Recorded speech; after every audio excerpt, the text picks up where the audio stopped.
Today we're going to do introduction of trigonometry for grade 10. But first we are going to use the Cartesian plane as well as this cycle to explain Pythagoras theorem. Now, for Pythagoras theorem, according to our diagram here, we have the r, which can also be called the hypotenuse side, which is usually the radius inside of a circle. And then we also have x for the x-axis. And then we also have the y, which is lying on the y-axis. Now, we know that Pythagoras is the is the square of the hypotenuse side, which is r squared, is equal to the sum of the square of the opposite side as well as the adjacent side. Now, in this case, we have an angle which is given inside. Now, when we say opposite, we will be talking about the angle which this angle which is facing the opposite side. For this diagram, our opposite side is going to be y, which is opposite the angle theta. And then the hypotenuse, which is the radius, it is the side which is opposite to our 90 degrees.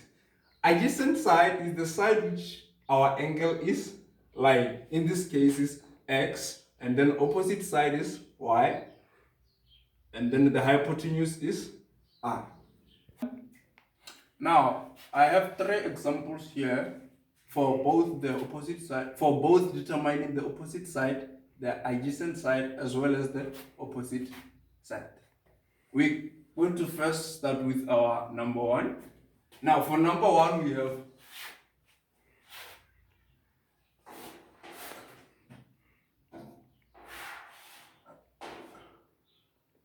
y here, we have 3, we also have 5.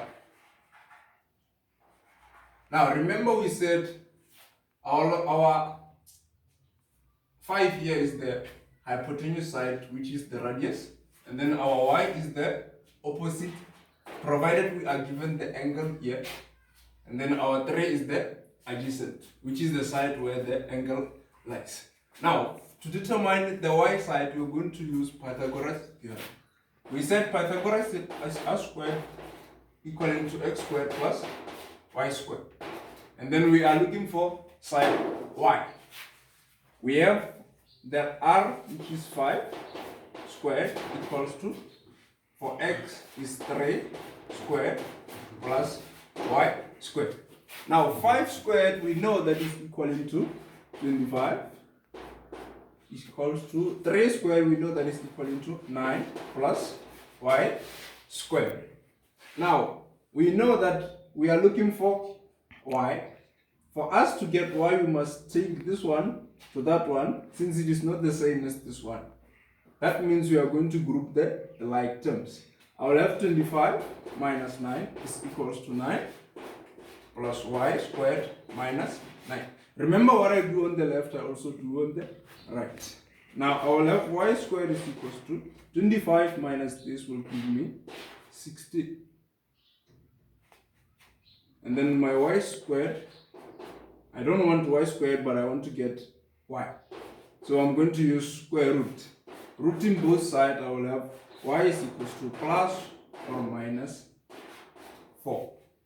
That is the opposite side, according to the given diagram. Now, having done with the first example, now we are going to do example number 2. For example number 2, we have the hypotenuse side given as 30, and we also have the opposite side according to the diagram, as well as we are looking for the adjacent side.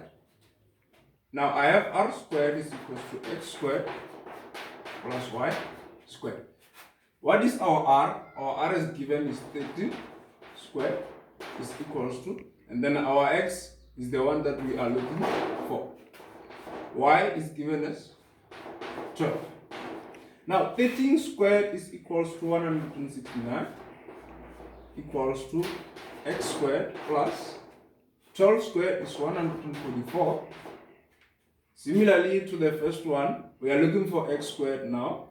we take 144 to the other side so that we are grouping the like terms. We have x squared plus 144 minus 144 is equivalent to 169 minus 144.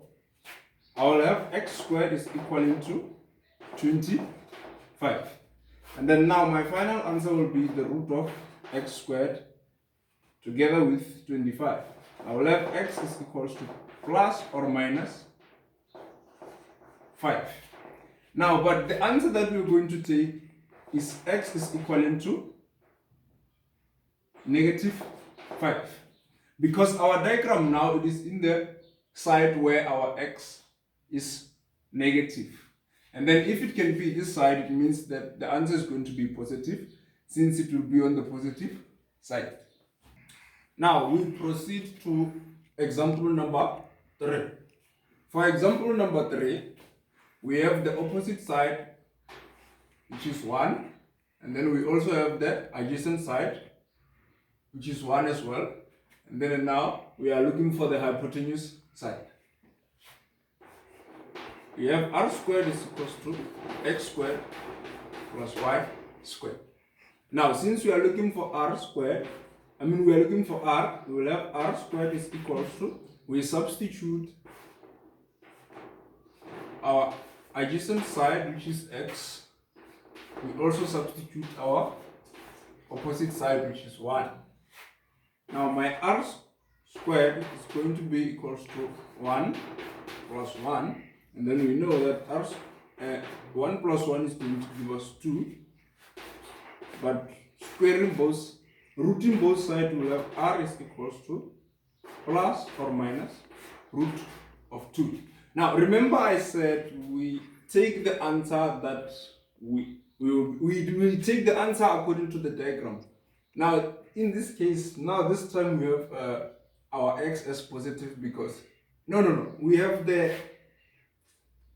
the hypotenuse side, which is taken as the distance, and then we know that a distance is always written as positive. So the answer will be root of 2.